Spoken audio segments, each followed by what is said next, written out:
Welcome. We are back. Sorry, guys, we had a second of a technical difficulty, but welcome to Totally Naked. We are Christian with real solutions, being intentional about our Christian solutions. For those who do not know me, I am Dominique, and I am accompanied by my co-host Dante B and Hey y'all.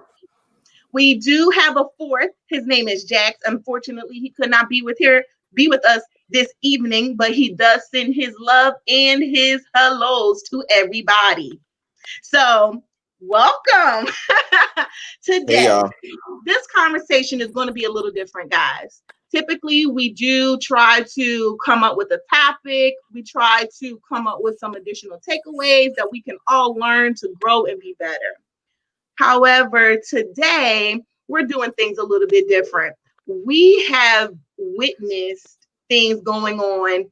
Obviously, we know that our country is, in a shifting period. Truly, we are in a whirlwind of foolishness. Honestly, is going on. We are going to talk about three distinct things that we have seen in the news and in our local areas that has us hot, burning up, upset, and we want to talk about it, period. Okay. So with that being said, I'm going to kick it off. All right. And I'm on my soapbox today about social distancing and face masks. Okay. Now, I got to share this story. All right. I am in Florida. I will be a little bit more specific and say that I am living in the city of Jacksonville.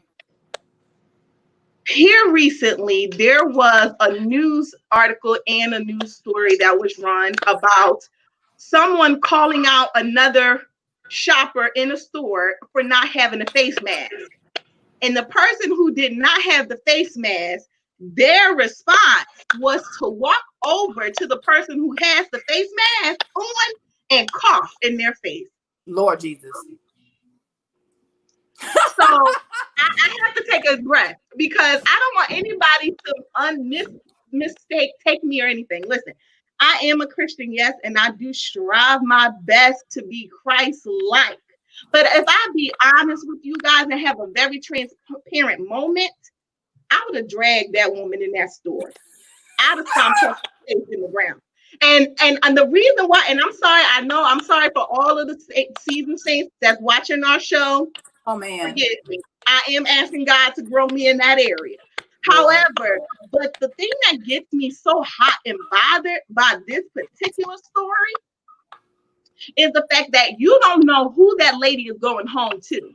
You don't know if she's going home to sick parents. You don't know if she's going home to a sickly child, to a sickly spouse. You don't even know if that person themselves has an underlying issue. And for you, during a global pandemic, coughing that person's face, for me, you was looking to get yourself, you was looking to get handled, okay? And you would have got handled with me that day. I'm on my soapbox about it because, unfortunately, I'm seeing a lot of uncompassion. There's not enough compassion for other people. Because even though you and your family may not have been affected by the virus, you may not know anybody personally who has contracted or passed away from said virus. The point is that you're not just wearing the mask for yourself, but you are wearing the mask and social distancing for other people. It's time for us to start taking a step back and say, although I am uncomfortable, although I don't necessarily like wearing masks, although I might be a person who loves hugging and touching and all of those kind of things, we have to keep in our minds other people. We have to stop being so selfish and single mind thinking and think about other people. Understanding that Florida is becoming a hot spot.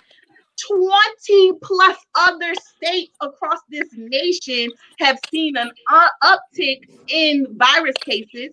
And let me just be very clear. I could care less whether the numbers are going up because of increased testing or not. The testing is just showing the reality of our situation. And the reality of our situation is that this virus is more widespread than a lot of us really want to look in the mirror to face. That's Period. true. I mean, but you got so many conflicting stories, and like you have government officials that say, I'm not wearing a mask.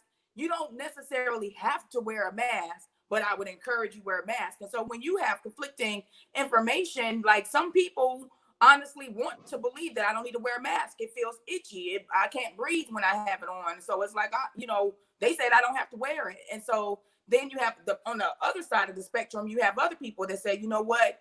You should be wearing a mask, and and it will help protect people. But so when you have conflicting information that's coming so high above, then it makes it difficult for you to be like, you know what, it should be mandated that people wear masks so that we can control the virus. And I don't think that people want to take accountability for their roles in leadership to say, you know what, we are going to just have to mandate this because everybody doesn't follow the rules. I agree with that, April, but my pushback on that a little bit is regardless of whatever the leaders are doing, let's start thinking about what's happening around us and what's best for our family. Because to me, because I'm getting so many conflicting things from CDC versus the White House versus the governor versus my mayor versus just the mayor of Tampa or the mayor of Orlando, whatever. What I'm saying is let's start implementing some common good sense. Like at the end of the day, it's an invisible enemy that we don't have a lot of information from. Let's play the game of it's better safe than sorry.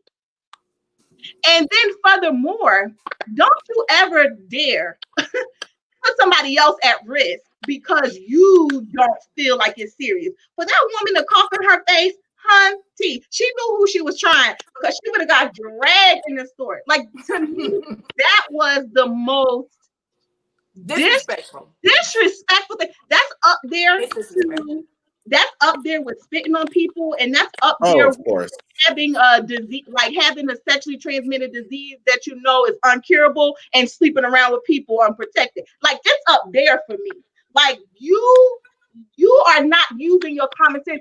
And my bishop preached about compassion, the gift of compassion that people have been blessed with having, but everybody needs to pick up on that compassion. We have a lack of compassion. For you to cough in somebody else's face, lack of compassion. I agree with that. So, I mean, that's my soapbox. Also, too, let's talk about the social distancing. I had a friend share with me that they had to ask somebody to back up because they basically on their neck. Why are you so close to people in the national pandemic? With the green circles on the floor telling you 6 feet distancing. Let me tell you, we have to start having compassion. We have to start using our common sense, and we have to start seeing the forest for the tree, seeing the forest for the trees. That's the right way to say it. Yeah, right? Yes. Because our leadership is terrible. If you were in support of our leadership before the pandemic, federally and locally, I really want you to take a step back and really think and really make some serious decisions about whom you're voting for locally and federally in the upcoming elections. And be a leader in your own family and make some precedents in your own home about how you're going to ensure that the virus is not being spread through you and your family to other people.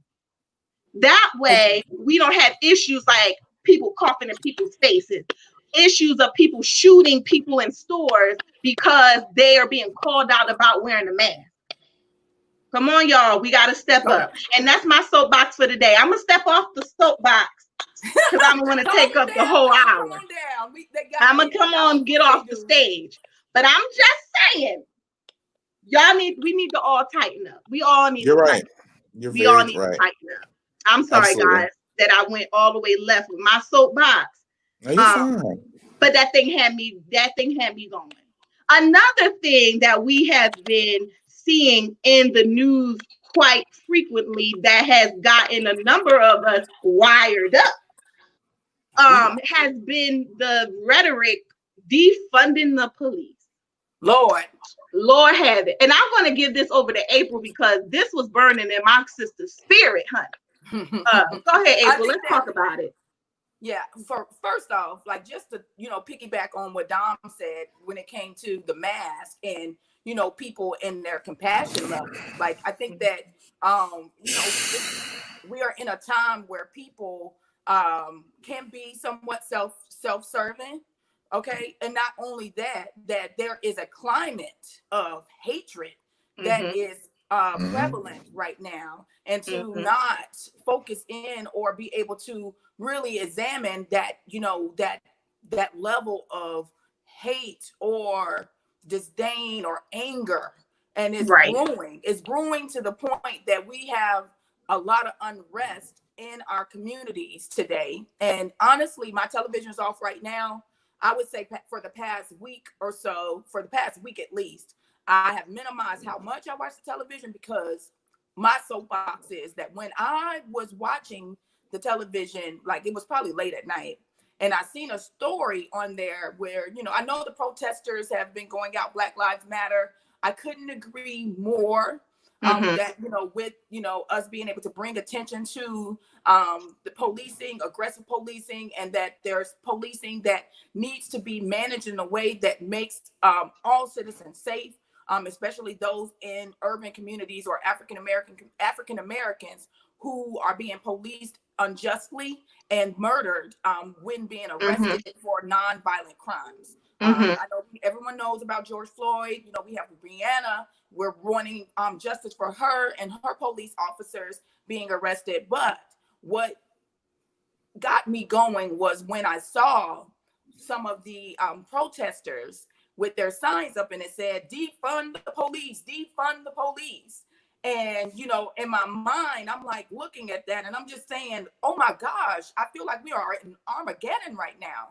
It's one thing you're looking at people pulling down statues and defacing property. You have people like looting, but you also have people that are enraged and angry and, wanting to hold people accountable, rightfully so. Right. And to, when you see that there's so much division, you see so much chaos.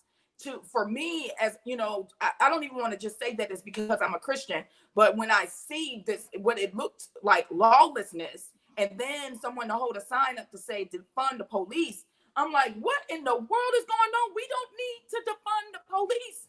I'm like, what is that? That's craziness to me. That's insane. Like, people.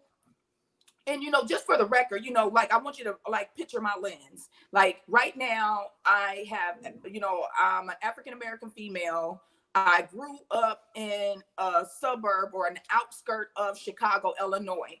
Don't let the suburb outskirt like deter you from reality, because when I grew up in the 90s when there was about 900 murders in year spans, where you can have in a year 900 people be murdered, and friends of yours that you were in the classroom with one day, and then the next day they're not in class anymore because they got murdered at a park, not by the police, right? Other people that look like them, And so my lens is, my lens is coming from that, there were times where I feared for my life.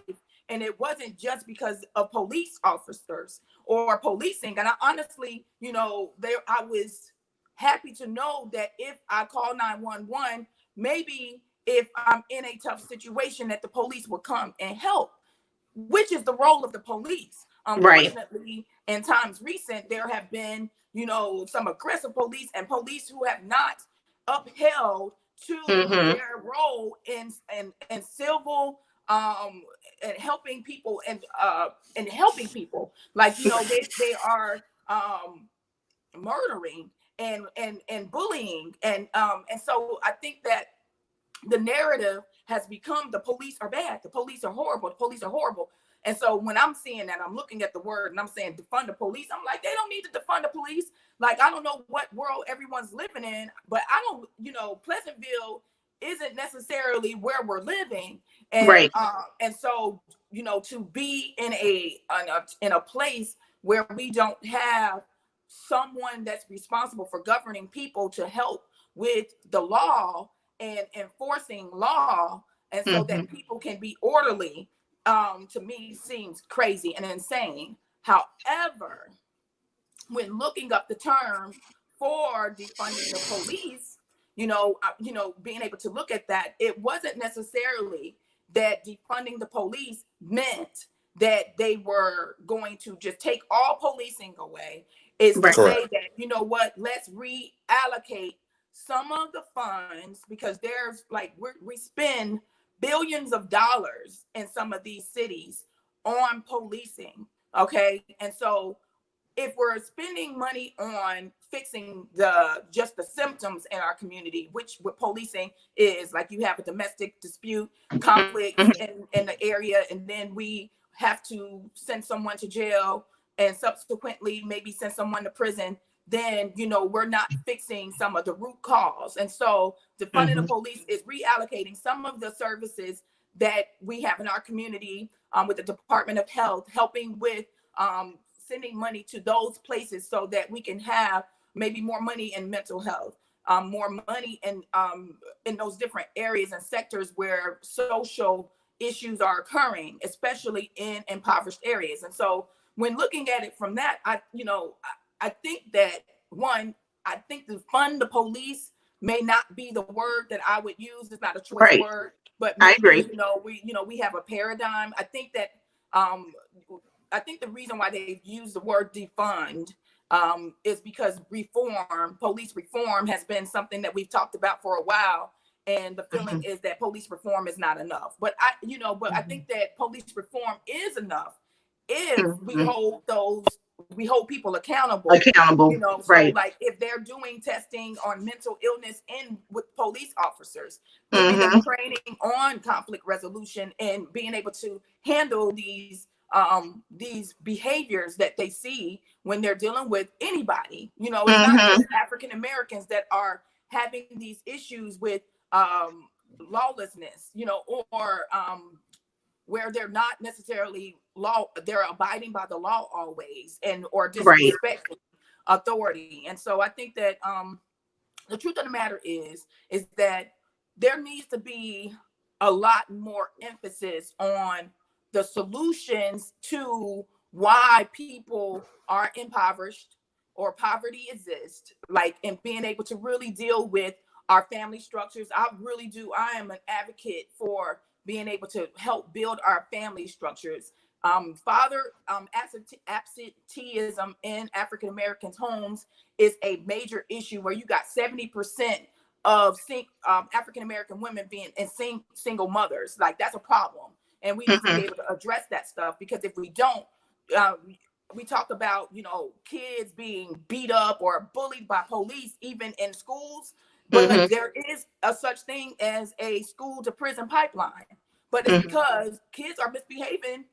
And some of this is just an outcry of some of the issues that they're feeling, like what their worth and what their value is, based on some poor family dynamics that we need to address. So defunding the police, I'm not necessarily a fan of defunding the police, definitely not the terminology, but police reform is necessary. And so that's my soapbox. If y'all want to chime in.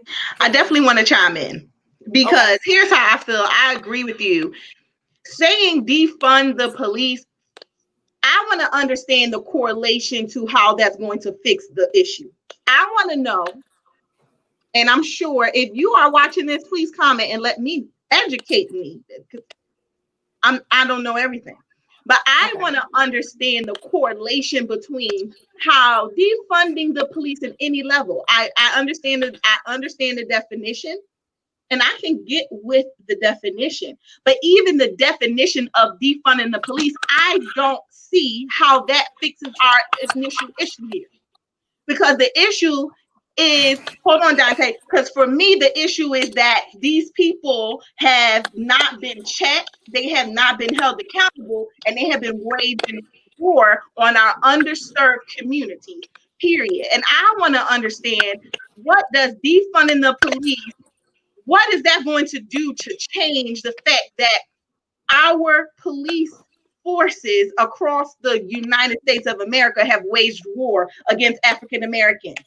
like, because to me, if you're not saying defund the police so we can take some of that money to, force governments to, I don't know what it is. If we're not making across the 50, now almost 51 plus states, if we're not making the police requirements the same, if we're not making the training the same, if we're not, ensuring that the police officers that have behavioral issues can't just go from one state to the next state with the same issues and be hired in the same policing.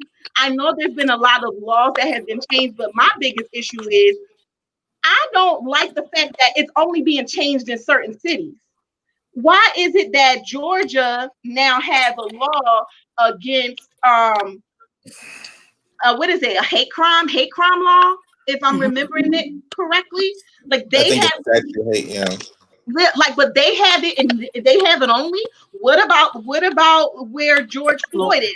Now and where the crime happened for George Floyd, they passed a law that they can't use certain tactics for restraint. And the knee and the neck is one of them. In the city where Breonna Taylor was murdered, they put in a law that they can't do unannounced like raids and searches and things like that. That's wonderful, but those are not the only places that these things have taken place. They are just the only places that it's been video and media and it's been widespread. What I would love to see is that these laws be passed in every single state in the United States of America. So it makes it a federal issue then, because I think that's one of the things that in America, I think that a lot of what's happening is bringing awareness to our justice system, and in our justice system, like the way in our government, the way government works, and states can be autonomous to federal government. They can make their own rules. You have governors that can make their, of a particular state that can make their own rules. And then within there, you have mayors of cities who can also facilitate and make their own rules. And so I think that when you talk about a mandate, that will require leadership from the top in the executive branch to say, okay, across the board, that this is the way policing handles. But then, you have leadership right now that may not want that to occur. Because I think that one of the things that, when we talk about defunding the police, to focus only on the police would be a disservice to the African American community. It is. I know there's and I agree with that. Self-accountability, but I think there's also, we have to look at, there's people that benefit from people going to jail. Mass incarceration, there's a business in prisons, like people going to prison. And so when you have like policing, they're just an assistant. It's like the supervisors of, it's like supervisors in a business organization, not managers. You have like upper leadership that people actually have stock in prisons. And so, and it's privatized a lot of times. These are private entities that are not federally funded. So, we have a bigger issue than just policing, and I think that, and that's not just from the government side, but we also have to be, there's got to be room for self-accountability, in my opinion. And y'all, I know that there's some people who disagree with me, but I don't always think that throwing money on issues helps solve problems for people, because people have to be ready and, have their mindsets change, and I don't think that everybody's always ready for that stuff. And so we really need to be able to focus on mindset change for ourselves, so that we're like putting ourselves in better positions to be, entrepreneurs, business owners, that we are taking advantage of education where we can, so that we are not impoverished in our communities, because poverty leads to crime. And not that if I'm committing a petty crime means that I need to die. That is not what I'm saying. Don't get me wrong, because it does not merit that. You cannot be the judge, the executor, all at once. And that's something that's a problem with policing. Like, that's not what you are called to do.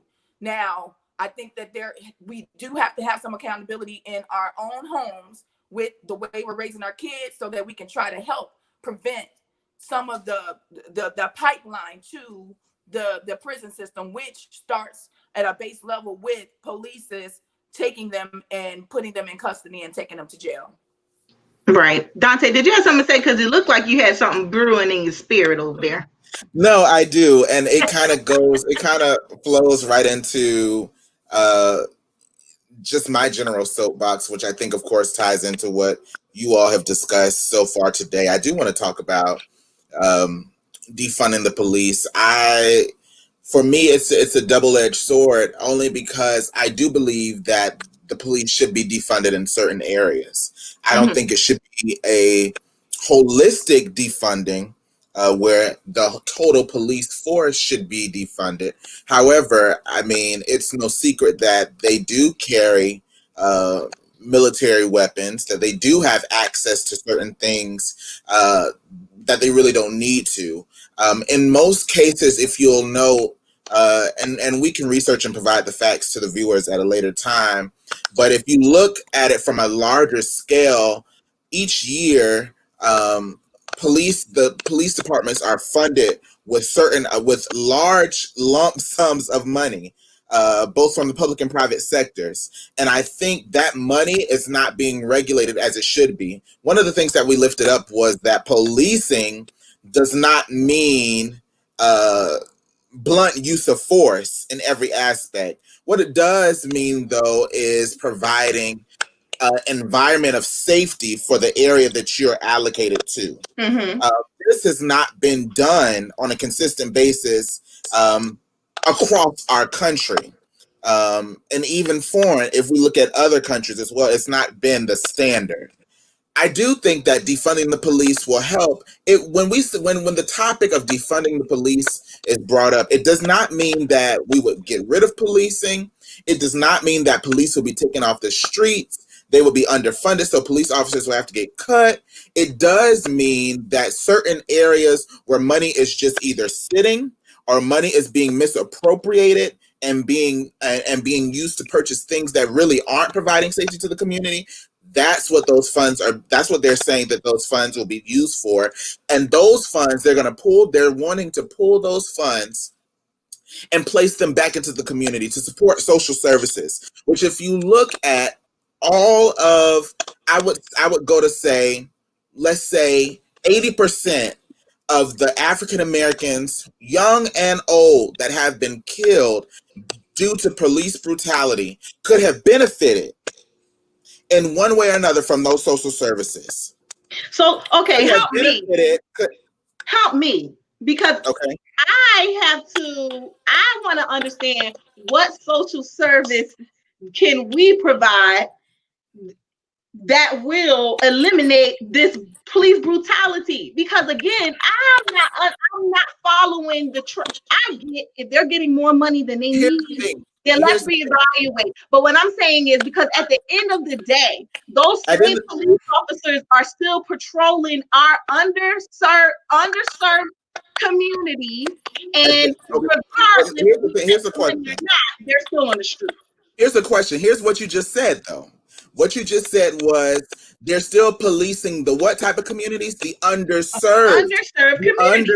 The underserved, the underprivileged, the underfunded communities. And but my question is, what do the social services do for those communities that changes the narrative of how police treat them? That's what I'm at. Let's look at a couple of the cases that we've seen so far. I want to touch on two things. So first, let me address the police. With policing, let's talk about racism just real quick. You cannot teach someone how not to be a racist. I can't go and tell a police how not to be prejudiced against me as a black man. Right. You can't do that. Okay. That is a learned behavior. So I can't stop them from being racist or prejudiced against me. What I can do relative to the police force, not me, but what can be done is we can provide training on implicit bias. We can provide training on cultural competency, making sure they know a white police officer does know how to handle and be considerate when dealing with someone of a different race. So are we defunding the police in that? And are we defunding the police? No. That has nothing. That has nothing. That has nothing to do. None of that has nothing to do with defunding the police. When it comes, I'm saying defunding the police. All that is seeing those large pots of money, taking those large parts of money that are being misappropriated or are not used and putting them back into the community. That's all defunding is. Relative to police officers and those who work in the criminal justice system who are racist, who are prejudiced against African Americans specifically and other minorities in our country, there is a need for training. There are trainings that should be implemented or consistently put in place, like mental health, like cultural competency. Right. So that's the first thing. In terms of social services that you asked that could really help our community, there is a lack of understanding in terms of mental health. Mental health is a major issue in Black communities that we don't have enough support for, that we really don't want to talk about. Yes, you have the Department of Health. Yes, you have child therapists. Yes, you have hospitals and mental institutions. But across the board, can we say that our country is really, really, really focusing on alleviating or providing support to mental health issues, to know how to help people get off of the streets, to help them have equal access to housing? Absolutely not. And so you feel like if we had those, so you feel like if we had people in our community who were of a certain caliber or social class, so now we start talking about classism. So if I have more means, rather that's, I live in a neighborhood that isn't infested with drugs, or if I live in a neighborhood where there's opportunities for jobs and the economic growth, I feel like I'm a part of that, then the police doesn't see me as a threat anymore.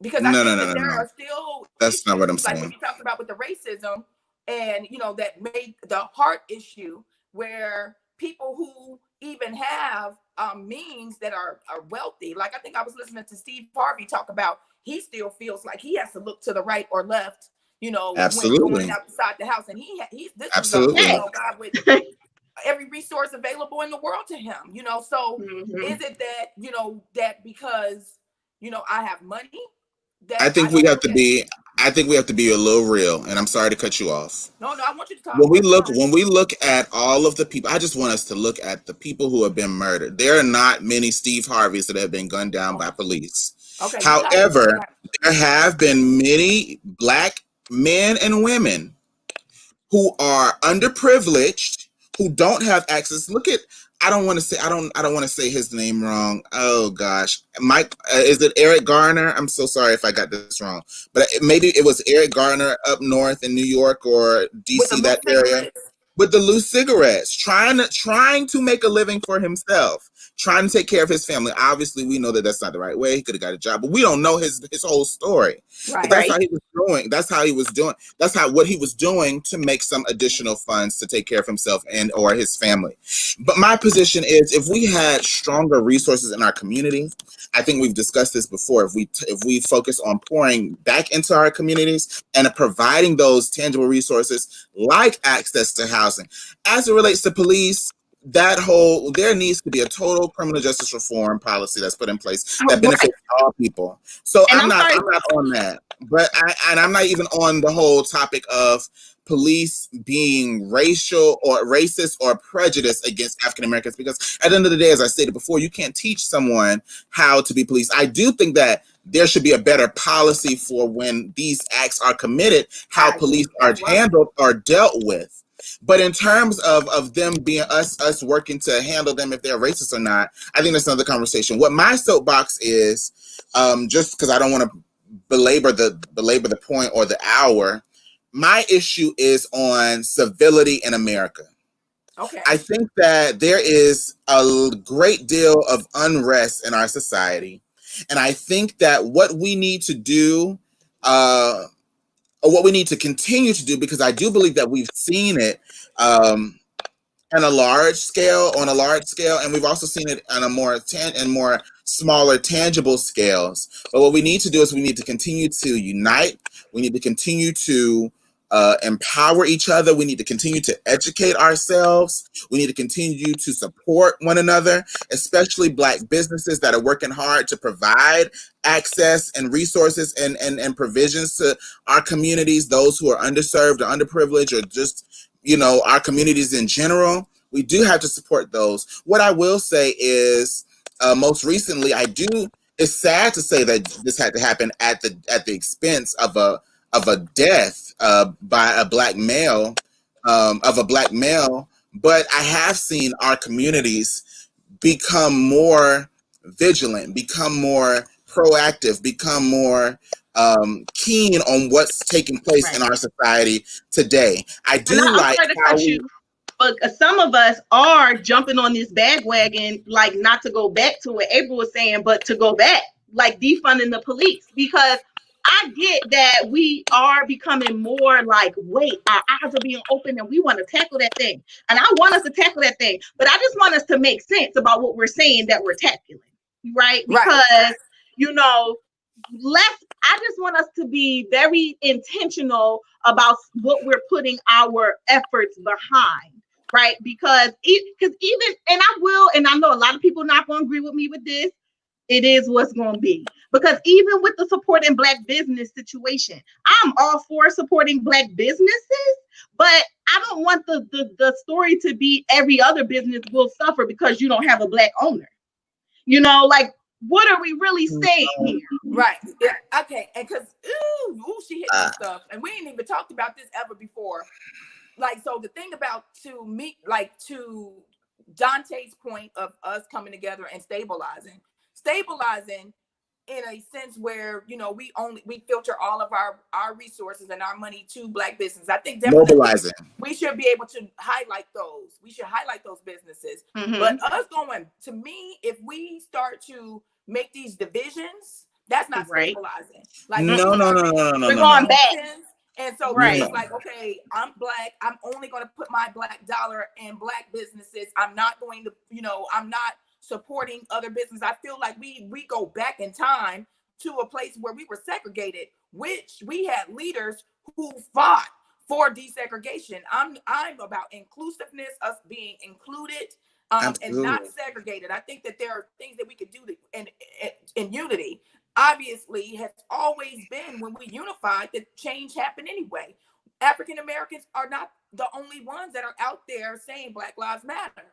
There are other people who have businesses, small businesses, who don't look like us. So, like, absolutely. Said, like when you talk in about our communities, in the very same community that we live, eat, sleep in, and that's what, for me, I think is extremely important. And it's, for me, I try to be very careful. Like, I'm all about supporting Black business all day long. I'm about supporting small businesses, period, because I know the hustle is real out here in these streets. It ain't easy chasing that coin. I am 100%. I am very careful for me in this time to what bandwagon I'm actually going to jump on to. And I'm not, because I just want to be careful. I just want to be careful too that I'm not putting out there that, I'm only for Blacks and not for anybody else either. Because a lot of the rhetoric that I'm hearing, it's like, Black or not, either you for Black or you not, right? And it's like, listen, I'm not trying to take a side. I just want the social injustice to be handled. If you committed a crime as a police officer, you need to be thrown under the jail the same way that you would have threw the Black boy up under the jail for something probably way less than the murder, the heinous acts that these people are doing. And let's not even forget, the civil unrest doesn't stop there, because we are also being penalized in regards to how much we get paid in reaction to our counterparts. That goes into, are we being overlooked for different contracts and things like that as small business owners because of the color of our skin? Are we being able to be at the table, but only because we're represented as a token? Or are we there because we really have, earned our way to that seat, if that makes sense? It's so many other things that, unfortunately, it goes like this, is weaved in together. The police issue for underserved communities is because in fact, they're underserved. So yeah, there's higher crime in underserved areas. So if you're going to use rhetoric like, defund the police or things like that, well, let's just talk about really what that actually means. If we're going to talk about, how things need to be changed at the federal level, state Policy level, levels, yeah. yeah, like policy levels, let's really say how those policies really are going to make a difference. Because yes, putting more money into the underserved communities, our underserved communities absolutely 100% need that. We need a leg up. I'm from an underserved community. Like, we need the leg up. But at the same time, that does not answer the issue of what the police across this nation do to people of color. And it doesn't matter. Ahmaud Arbery, God, I don't know if he lived in an underserved community or not. He wasn't even murdered by police. But the issue came into where the police overlooked the fact that he was murdered, and because the people who committed the crime used to be a man in blue, because they used to be blue, and because there's somebody that they worked for said, no, do not arrest them. So it's just a lot, guys, that I just feel, for me, I just think it's really important that we educate ourselves as to what the real issue is and what does that issue really mean, or what these solutions that they're posing really means for the people who are affected the most by the social injustice. Right. I just like it. So just with Dante, and I know you got to finish your point, but I think that oftentimes we'll have a rabbit and we'll chase that rabbit and we chase it down the wrong hole. And it's like, I think that when we are in this issue where we have a George Floyd, or we have police brutality and police killing African Americans unjustly, and that we have these issues with the law, not just law enforcement, but with the law, that we need to make sure that we focus our attention, be very keen on exactly what is the ask. What are we asking for? Because then we start chasing all these different things that don't make the difference that we really deserve. And so then when the media, the camera isn't on us anymore, and the novelty of the issues that we really had is no longer highlighted, then what did we accomplish from this? That we all had a pity, I don't want to call it a pity party, that we all talked and we discussed what we didn't like.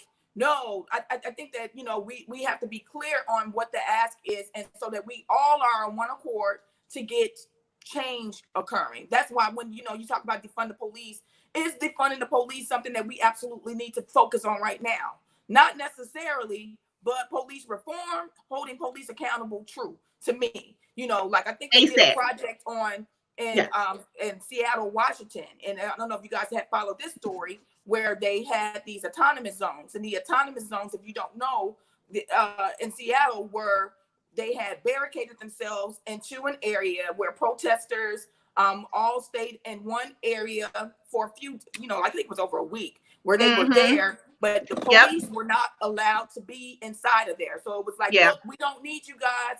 We're doing a peaceful protest. We don't need the police in here causing this friction and this agitation and anger. And so, unfortunately, what sounds like a good idea, you have people that still need governing and laws and rules, and 4 people were murdered or killed in those autonomous zones. And so I think that, like, we're just not ready for that yet. Let's focus. Let's get focused. Get the things that we really need. Let's focus on the policies. Focus on the laws that have us in disproportionate amounts in prison. Those are laws. Focus on changing the laws. Let's gather for that. That's what I'm, when I'm talking about. So, like, when I get, like, I think that my frustration comes from us not having a lack of focus and being pulled in all these different directions that, to me, although it looks good, doesn't necessarily mean that we are really fixing the issues, because we're not going to fix all of these issues all at once. You're not going to make someone not be racist by telling them that, pull your flag down. And I know that, and I don't want to sound like an Uncle Tom. I know people will say that, like, oh, you're not for us. And you know what? Fine, if that's what you want to think, because it's not that. I am enraged as well. I know I have African American nephews. I love them. They are of age that they could be the not George Floyd's, but Trayvon Martin. They could be a Trayvon. And, you know, and so and you know, be snuffed out. So like that bothers me too. It's not that it doesn't bother me, but I think that, you know, sometimes, you know, people, I'm not a bandwagon jumper. I've never jumped on bandwagons, and no one's gonna make me jump on a bandwagon. I will do what I need to do for my level of influence. I think it's the laws. And if, you know, there's going to be certain people that, you know, going out and protesting, you know, great. I think that there is room for it all. But when we're doing it, let's make sure that we're all focused on one goal. What's the goal? And that's what I say. And I agree, because I heard on the news. What's the goal? Right, because I heard on the news, now they're trying to make Winn-Dixie change their name. Well, what do Winn-Dixie changing their name got anything to do with Black Lives Matter or, you know, well, just the social injustice movement, period? Winn-Dixie been Winn-Dixie for as long as Winn-Dixie been Winn-Dixie, and Black people shopping at Winn-Dixie. I mean, I'm just saying, like, the trying to erase the fact that, you know, racism exists is unlogical. And I hate that we're even putting energy towards stuff that just don't really matter, like changing the name of a grocery store. To me, that doesn't matter. But what does matter is, how are we holding the people accountable that are doing social injustice, and what are we putting into place to ensure that it don't keep happening? I know that Dante was on the verge before I cut him off, and I'm sorry, boy, I still love you. But he was on the verge of saying that he feels that, you know, it has brought a lot of change. But you said also that you feel like it's a civil war.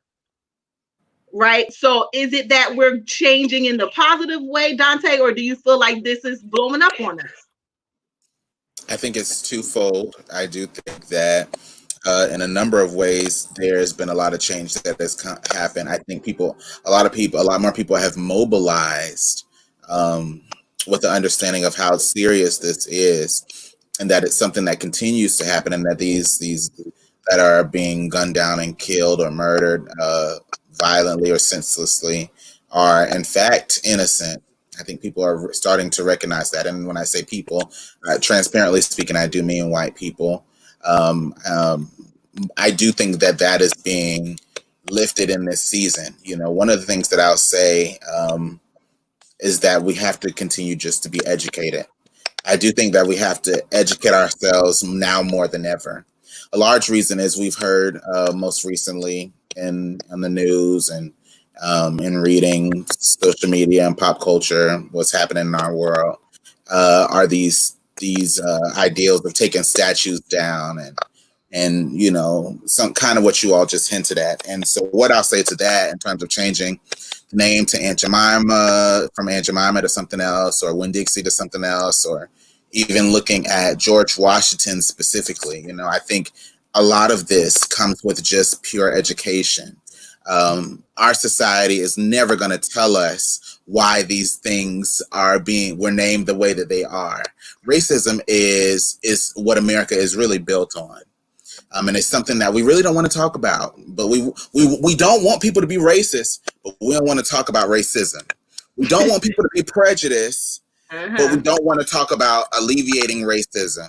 We always talk about George Washington, the key example. George Washington, he freed all his slaves. That's not true. George Washington was one of the biggest slave owners. George Washington had false teeth, and that George Washington's dentures were the teeth. No, people always talk about that. That's what I learned in school. Okay, George Washington's teeth were actually, his dentures were the teeth of former slaves that he had murdered and beat. And so these are instances that I think that we have to, before we praise or before we rise up and revolt against, you know, what's being stated, I really do think that we have to educate ourselves. I remember going to school, kindergarten through 12th grade, and not really knowing about Black history in America as much as I should. Of course, you hear of the main key points: Rosa Parks, Martin Luther King, Harriet Tubman, Frederick Douglass, the basics. but you really didn't hear about racism and slavery and criminal justice reform. I didn't learn that until I went to college. And by that time, I was a full-grown adult, now trying to understand what is all of this new news and really trying to, apply it to my life to know how I should move forward intellectually. I think moving forward, we have to get involved. We can't expect the government to just fix it all for us. And I hope do you think that like by understanding our history that that we need to deface that history because it's negative? Do you like, because I guess that's the question that I'm not understanding people's thought process on that, and maybe you can enlighten me on why people are wanting to change the names, or like say that these statues, okay, George Washington was a horrible person, he owned slaves, we could do away with all things that George Washington did. Like, so like just talk, I'm interested in the thought behind it. Sure. And I don't think that people are saying to just forget all about George Washington. Obviously, George Washington was one of our founding fathers. He was the first president after Reconstruction of this United States, and we respect him for that in that regard. However, I think a lot of times when I mentioned just now about George Washington and his false teeth prior to his passing, you all looked at me like I was crazy. But in fact, that is one of the major issues that people have with George Washington. People don't understand that he was a brutal slave owner to his slaves. He freed them in his will, but that will wasn't found for years until after his death. And so nobody knew that he had slaves until he died. I think the reason why I feel what I would want, based off what April just asked, I want people to be educated on what's really going on. The reason why people have such unrest about the changing of the name of Aunt Jemima, the changing of the name of Winn-Dixie, taking down some of these Confederate statues, is not to erase racism from across America. It's to understand that, hey, there's underlying racism in everywhere we go. And the reason why y'all don't have a problem with it is because y'all not educated on why it's here, who these people really are, what across the board. Jackson is a part of the Confederate Army. It's not but that, like that you don't know that, but it's like, okay, there are people who have not, like, across generations. It's not just here in America where people have had slaves, unfortunately. And I'm not saying that slavery is a great thing. I think that when you are free and you still are operating on the fact that you were enslaved, that is a mental bondage. Like, truthfully, like, even if those things occurred, you can't erase history. No. Like, and I don't think people are saying that's the thing. What you need to be able to say is that, you know what, I'm free, and be able to realize that. And what does that opportunity present to me? Now, if you feel like you're imprisoned and enslaved, then that's an issue that we need to talk about, because I don't think that will prevent you from doing stuff. I don't think people are saying erase racism or erase history. Obviously, none of us can erase what George Washington did. None of us can erase what Andrew Jackson or Robert E. Lee. No, we can't erase that. We weren't even alive. But what we can do is speak truth to power and say, hence this moment forward, we will not tolerate it. We will not venerate them. We will not celebrate this issue that we have statues and monuments in front of our Capitol. The place where we handle and make laws, the place where we handle our business that determines how we live each and every day. We have statues outside of them that of people who supported racism, who supported systematic injustice, not just for Blacks, but for minorities or all those who were who were deemed less than. I think that's what the thing is. But by focusing on that, I'm just like, because no. Here's the thing. Do we fix the issue of racism by pulling those things down? Pulling down all portraits. Well, I think let me say, I think that it does help. Now, listen. It brings attention to the issue. However, as I've stated, it brings light to the issue. That's the only thing that it does. It says wait, let me finish. This monument, this thing that we have in front of this statue, it's here for this particular reason. We created a statue because he did this during his time on this earth, right? As we grow and we mature and we educate ourselves, we wonder why we have this statue up. So we got a statue of George Washington in front of the Capitol, or wherever, hypothetically speaking. We're taking it down because this statue was put up during the battle of X, Y, and Z, where slaves were murdered or slaves were sold. Although it happened, we're stating now, because now we're educated, which is my bottom line point, that this is not something that we choose to celebrate. We can't erase it because it already happened. But what we I'm can not going and posing in front of those. Like, my thing is, no, you aren't. You are not. If I'm not posing in front of those darn right. You are not. But I think the point. Okay, so let me say this. I do understand why it is important to take anything that is basically saying like this is like a glorified worship around the fact that racism is okay, that racism exists. It's just like the character of what these people stood for is what Absolutely. We are saying, that we Absolutely. Don't want to be driving by this statue of a black person and I'm like, oh, it's a huge statue in my city of somebody who oppressed my people. I get that. That's not the issue. I guess for me, the issue is I don't want us to get so caught up on trying to tear down every symbol of racism and start to put our energies into, all right, this has happened. We know it happened. But what are we going to do moving forward so the efforts are not wasted efforts? Period. Because now that the statue is gone, so now what happens next? Because what happens next? Okay, go ahead. Because what I'm seeing happen is little victories in individual cities and individual states, and I'm not seeing those same victories be shared. For me, I just can't understand how one victory that took place in Georgia, one victory, that's going to take place in, wherever else across the country, that doesn't help me in Florida. That doesn't help my brother. But you know what I want to say? I want to say thank you to those people in Georgia. Thank you to those people in Washington, D.C. Thank you to those people in New York who made those moves of change, who spoke truth to power, and who got those statues of racism and social injustice taken down, because those small steps are speaking greatly across this country and bringing attention. I'm not talking victories in regards to that. No. Let me finish.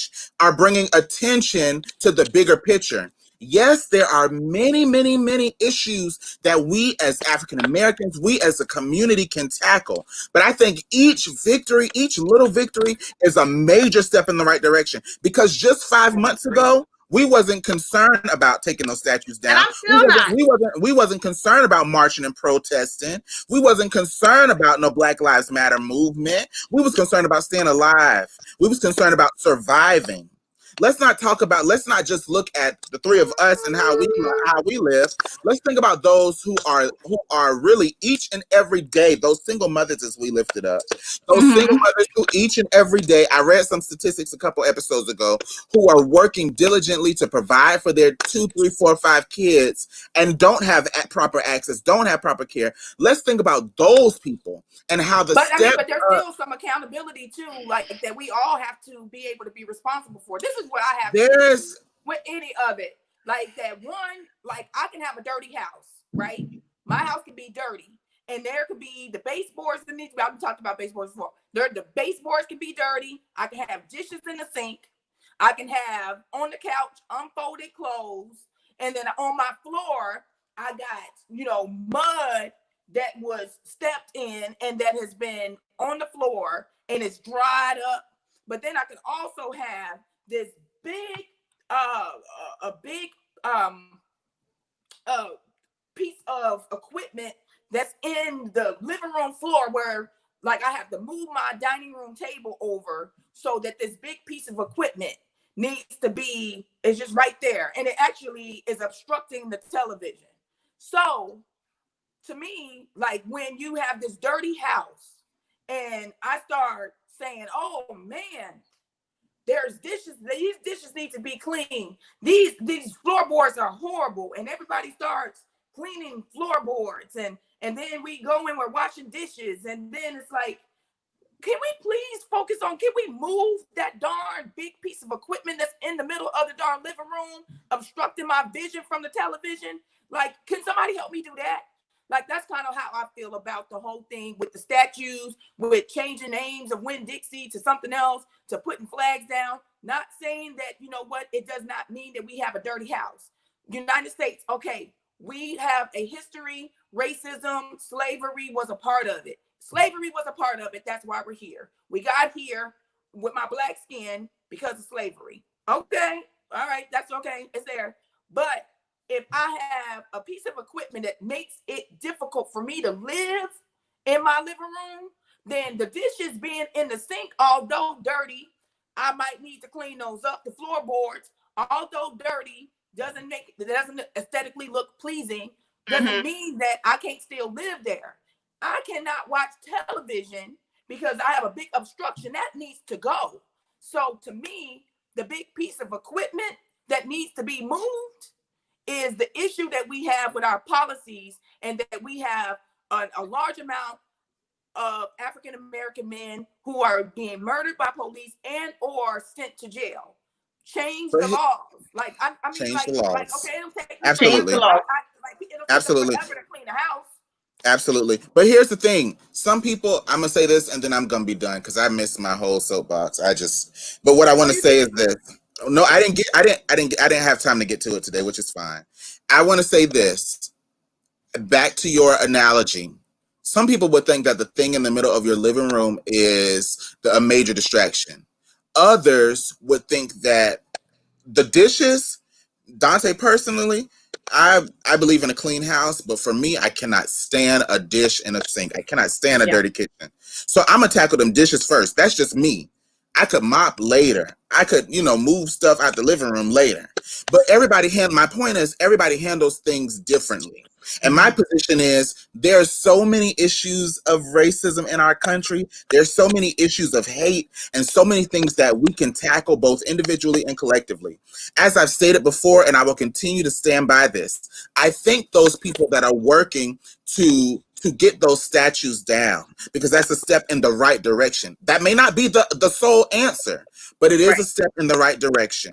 I think those people that are working to get those Confederate flags down, because while it may not be the end all be all, it is a step in the right direction. I don't want us to minimize that, and I'm not saying that you all have done that, but I do want to say that those small victories speak to the total picture of what we're working towards. The last thing that I'll say before I stop is, I want everybody to, if you don't like what's going on, I think another step and that we can all participate on is you going out and vote.